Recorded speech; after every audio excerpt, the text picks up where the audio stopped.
ตั้งสติให้ดีสติปัฏฐานเนี่ยเป็นธรรมที่เฮ็ดให้เฮาเกิดความเข้าใจที่แท้จริงซ้ำว่าท่านหมดเวลาจากโลกมนุษย์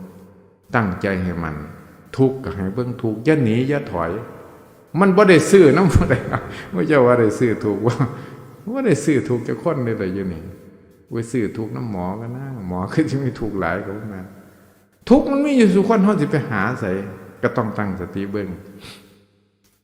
ทุกข์แตกดับแต่ว่าทุกข์น่ะมันมหาศาลนี่บ่แม่นว่าทุกข์มันสิเหลือตนเฮาเด้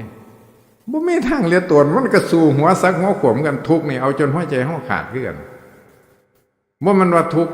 มันสิยอมแพ้เฮาโอ้ยเจ้าเก่งแล้วข่อยบ่สู้น่ะบ่มีทางเอาจนใจขาดค่ากันบัดนี้อารมณ์ทั้งสองแตกไปเหลือตั้งแต่ใจนั่นน่ะจังสิรู้จักว่าทุกข์ก็เป็นทุกข์ใจก็เป็นใจแต่ที่แรกมันลำเอียงมันอยากให้ทุกข์หนีนั่นได้ดับจิตกูนั่นได้สงบแต่ตามที่จริงน่ะมันบ่แม่นจังซั่นหรอกทุกข์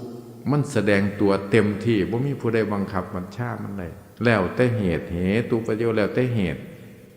ตุบางเทีเหตุมันขัดของหลายมันก็ต้องทุกข์หลายคือน้ำเนี่ยมันไหลไปเนี่ย